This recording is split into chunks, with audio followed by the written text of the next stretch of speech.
حضرت عمر فاروق رضی اللہ تعالیٰ عنہ خادم سے کہنے لگے بوڑھی سے پوچھو. تو پوچھا اماں السلام علیکم. وعلیکم السلام. اماں کیا بات ہے؟ تو اماں کہنے لگی جاؤ دوڑو, تمہیں کیوں بتاؤں, دیہات کی سیدھی سادی بی بی, جاؤ بھاگ جاؤ. کہا نہیں اماں مہربانی کرو, اندر تو آنے دو. بڑی منت کے بعد اماں مانی. عمر فاروق عام آدمی نہیں جس سے دنیا کامتی ہے. حضرت عمر اندر گئے. اماں کیوں پریشان ہو؟ تو اماں کہنے لگی تمہیں کیوں بتاؤں, میرا اپنا دکھ ہے. چل اماں بتا دے, تیری مہربانی. اماں کہنے لگی میں ایک بیوہ ہوں, بے اولاد ہوں, کوئی میرا سہارا نہیں. مجھے عمر فاروق سے بڑی شکایت ہے. میرے اوپر 25 دینار کا قرضہ چڑھ گیا ہے اور 3 دن ہو گئے میں نے روٹی نہیں کھائی, اور عمر نے میری خبر نہیں لی. حضرت عمر کو پتہ چل گیا لوارث ہے, اس کا کوئی 2 4 10 ہزار ووٹ کوئی نہیں. یہ کوئی میکے سے 6 مربے نہیں لے کے آئی, ایک اکیلی تنے تنہا. اور بھائی جب اللہ کا خوف ہوتا ہے تو پھر انسان ان غریبوں کو بھی مناتا ہے. پھر ریڑھی والے کی بھی اہمیت بڑھ جاتی ہے, پھر رکشے والے کی قدر بھی بڑھ جاتی ہے. حضرت عمر فاروق رضی اللہ تعالیٰ عنہ کہنے لگے اماں عمر سے شکوہ ہے؟ کہاں؟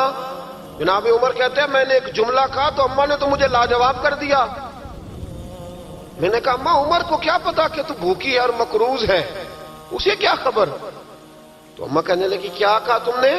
عمر کو خبر نہیں, اسے پتا نہیں. تو عمر سے کہو نا چھوڑ دے حکومت, اس کے حوالے کرے جو خبر رکھ سکتا ہے. کیوں بیٹھا ہے پھر؟ ہمارے حکمران کہتے ہیں ابھی میں صدمے میں ہوں, نکلوں گا تو بات کروں گا. نہ ادھر ادھر کی تو بات کر, یہ بتا کہ قافلہ کیوں لٹا. مجھے رہزنوں سے غرض نہیں, تیری رہبری کا سوال ہے. ہاں تجھے جواب دینا پڑے گا. حضرت سیدنا عمر فاروق رضی اللہ تعالیٰ عنہ سے اماں کہنے لگی نہیں خبر رکھ سکتا تو حکومت کیوں کرتا ہے, چھوڑتا کیوں نہیں؟ تو حضرت عمر کہتے ہیں میں کانپنے لگا. دوڑے گئے جناب عمر. میں نے کہا اس اماں کا 6000 ووٹ نہیں کہ اس کی قدر کی جائے. یہ اماں کوئی بہت آکسفورڈ یونیورسٹی کی ڈگری ہولڈر نہیں کہ اس کی بات مانی جائے, کہ لاوارث اور بیوہ بی بی. عمر دوڑے گئے, گھر سے اناج کا تھیلا کندھے پہ رکھا, 25 دینار بھی لیے, پکا پکایا کھانا بھی لیا. خادم کہنے لگا حضور مجھے دے دے میں اٹھا لیتا ہوں. تو حضرت عمر فرمانے لگے چل وعدہ کر قیامت کے دن بھی میرا بوجھ اٹھائے گا. کہنے لگا جی نہیں وہاں نہیں اٹھا سکتا. فرمایا پھر آج بھی نہ اٹھا, مجھے ہی اٹھانے دے, یہ میرا بوجھ ہے تو مجھے ہی. اماں کے سامنے 25 دینار بھی رکھے. پھر اماں کو حضرت فاروق اعظم نے 2 مہینے کا راشن بھی دیا, پھر پکا پکایا کھانا بھی دیا. معمولی آدمی کی بات نہیں کر رہا, 24 لاکھ مربع میل کا حکمران. حضرت عمر مدینے میں بیٹھ کے کبھی للکار دیں تو کیسر و کسرا کی ٹانگیں کانپیں. جناب عمر فاروق رضی اللہ کھانا کھلا کے اماں چارپائی پہ تھی تو عمر نیچے بیٹھ گئے. کہنے لگے اماں چل عمر کو معاف کر دے, چل چل جانے دے, کوئی عرض نہیں, بیچارے کو پتہ نہیں چلا. تو اماں کہنے لگی تو نے پھر عمر کا ذکر چھیڑ دیا. بیٹے میرے گھاؤ بڑے گہرے ہیں, میرے زخم بڑے سخت ہیں, کلیجہ پھٹے تو تجھے دکھاؤں کتنی تکلیف میں ہوں.